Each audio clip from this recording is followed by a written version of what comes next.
سورہ ملک کی آیت نمبر 12 میں اللہ پاک فرماتے ہیں الذین یخشون ربہم بالغیبی، وہ لوگ جو بن دیکھے اپنے رب کے ساتھ خشیت کا تعلق رکھتے ہیں، لہم مغفرہ، ان کے لیے مغفرت بھی ہے، واجر کبیر، اور بہت بڑا اجر بھی ہے۔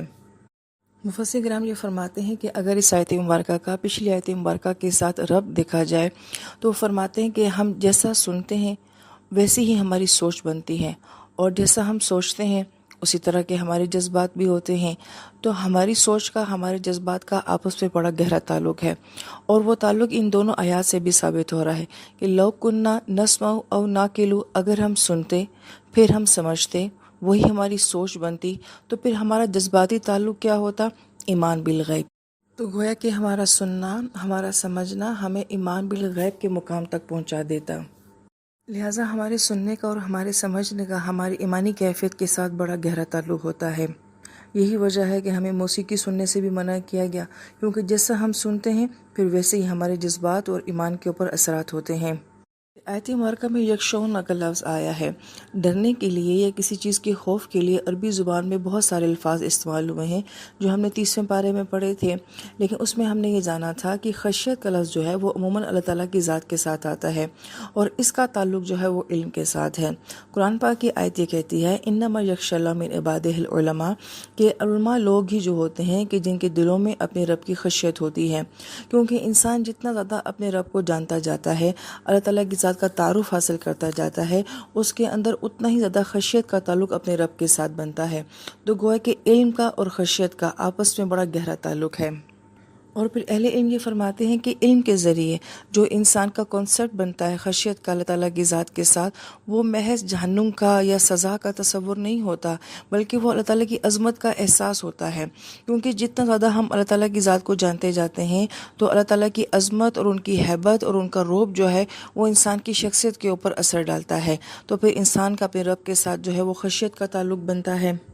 لہٰذا یہ بہت مثبت عمل ہے اور بہت خوبصورت عمل ہے، تبھی حدیث پاک میں جو ہے اس کے بہت فضائل بیان کیے گئے ہیں۔ حدیث پاک کا مفہوم ہے کہ جب اللہ تعالیٰ کے خوف سے انسان کا دل کانپ اٹھتا ہے تو اس کے گناہ ایسے جھڑتے ہیں کہ جیسے سخت سردی میں درخت سے پتے جھڑتے ہیں۔ لہٰذا یہ کیفیت کبھی انسان کے دل کے ساتھ ہوتی ہے کہ محض انسان دل میں جو ہے اس خشیت کو محسوس کرتا ہے، اور کبھی کبھی یہ آنکھوں سے بھی جھلکنا شروع ہو جاتی ہے۔ اسی کو حدیث پاک میں یوں بیان کیا گیا ہے کہ نبی علیہ السلام اللہ تعالیٰ سے یہ دعا فرمایا کرتے تھے کہ اللہ تعالیٰ مجھے وہ 2 آنکھیں نصیب فرمائے کہ جو آپ کے ڈر سے، آپ کے خوف سے رویا کریں، اس سے پہلے کہ آنسو نہ رہیں۔ اور پھر نبی علیہ السلام فرماتے ہیں کہ اللہ تعالیٰ فرماتے ہیں کہ میں اپنے بندے میں کبھی 2 خوف جمع نہیں کروں گا، جو دنیا میں مجھ سے جتنا زیادہ خوف رکھے گا میں اس کو آخرت کے خوف سے محفوظ رکھوں گا۔ لہذا جو انسان قرآن سنے گا اور اس کو سمجھنے کی کوشش کرے گا تو اس کا اپنے رب کے ساتھ خشیت کا تعلق بنے گا۔ پھر مفسرین کرام یہ فرماتے ہیں اور یہ تعلق جو ہے یہ محض خوف نہیں ہے، بلکہ یہ محبت کا تعلق ہے، چاہت کا تعلق ہے۔ تب بھی ہم دیکھتے ہیں کہ یکشون کے ساتھ ربہم کا لفظ لایا کہ ایک طرف اگر خوف کا ذکر ہے تو دوسری طرف رب کا ذکر ہے، اور رب تو پالنے والی ذات ہوتی ہے جو لمحہ لمحہ آپ کی ہر ضرورت کا خیال رکھنے والی ذات ہوتی ہے۔ تو جو اتنا محبت کرتا ہے تو انسان ان سے ڈرتا تو نہیں ہے، اس کا خوف تو نہیں انسان کے اوپر ہوتا۔ لہٰذا یہ وہ خوف نہیں ہے جس کو ہم دنیا میں خوف کہتے ہیں، دراصل میں یہ اللہ تعالیٰ کی عظمت کا احساس ہوتا ہے۔ یہی وجہ ہے کہ خوف اور رب کو جو ہے وہ ایک جگہ اکٹھا کیا گیا ہے۔ پھر آیت مبارکہ میں لفظ جو آتا ہے وہ بالغیب کا آتا ہے۔ مفسرین کرام یہ فرماتے ہیں کہ گویا کہ مومن اور کافر کا فرق کیا ہے؟ غیب کا، کہ کافر جہنم دیکھ کر ڈرے گا اور مومن بغیر دیکھے اس سے ڈرتا ہے۔ کافر جو ہے وہ رب کو دیکھ کے پھر ایمان لے کر آئے گا، اور مومن جو ہے وہ بغیر دیکھے رب کے اوپر ایمان لے کر آتا ہے۔ لہٰذا اہل علم بڑی پیاری بات یہ فرماتے ہیں کہ اللہ تعالیٰ بیک وقت دیکھی اور اندیکھی 2 دنیاؤں کی بات کرتے ہیں۔ لہٰذا اللہ تعالیٰ ہمیں بہت کچھ جو ہے وہ دکھاتے بھی ہیں۔ ہمیں دیکھتے ہیں کہ اللہ پاک ہمیں دعوت دیتے ہیں کہ تم میری دنیا کو دیکھو، اپنے وجود کو دیکھو، اور یہ سب کچھ دکھا کے پھر اللہ پاک فرماتے ہیں کہ جو ہستی تمہیں نظر نہیں آ رہی اس کے اوپر ایمان لے کر آ۔ تو گویا کہ ایک دیکھی دنیا اور ایک اندیکھی دنیا کا تعلق جو ہے ان دونوں کا ہمارے ایمان کے ساتھ بڑا گہرا ربط ہے۔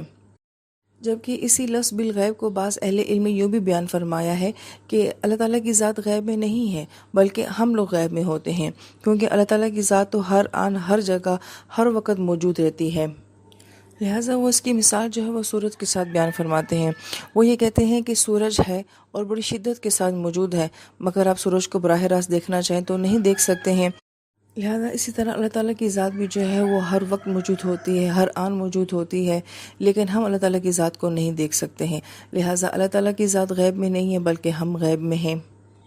پھر آیت مبارکہ میں لہم مغفرہ کا لفظ آیا ہے کہ ان کے لیے مغفرت ہے، اور ہم نے یہ جانا تھا کہ غفرہ کا مطلب ہوتا ہے ڈھانپ لینا اور چھپا لینا۔ تو ایک طرف اللہ پاک یہ فرماتے ہیں کہ انسان کے سامنے دنیا کی بہت ساری حقیقتیں اور اللہ تعالیٰ کی ذات کے بارے میں بہت سارے راز ایسے ہیں جو اس سے چھپے ہوئے ہیں، مگر اس کے باوجود اس کے اوپر ایمان لے کر آتا ہے۔ اسی طریقے سے انسان کی اپنی زندگی کے بہت سارے گناہ ایسے ہوتے ہیں جو وہ جانتا ہے، اس کا رب جانتا ہے، مگر باقی سب لوگوں کے لیے وہ اندیکھے ہوئے ہوتے ہیں، کوئی ان کے بارے میں نہیں جانتا۔ لہٰذا انسان کا غیب کے ساتھ تعلق، اللہ تعالیٰ کی ذات کے ساتھ غیب پر ایمان لے کر آنا، اور پھر اللہ تعالیٰ کا بندے کے ساتھ اس طرح کا معاملہ کرنا کہ وہ اس کے گناہوں، اس کی زندگی کی کمیوں کو چھپا دیتے ہیں، یہ ایک بڑا گہرا ربط ہے۔ اور پھر فرمایا کہ اجر کبیر، کہ ان کے لیے اجر بھی ہوگا، کہ ایمان کے ساتھ صرف یہ نہیں ہے کہ آپ کے گناہ کو چھپایا جائے گا، بلکہ نیکیوں کے ساتھ اجر کا معاملہ بھی کیا جائے گا۔ اور پھر کبیر کا لفظ لے کر آیا جو کہ فعیل کے وزن کے اوپر اس پہ صفت کا صیغہ ہے کہ وہ اجر بہت بڑے ہوں گے،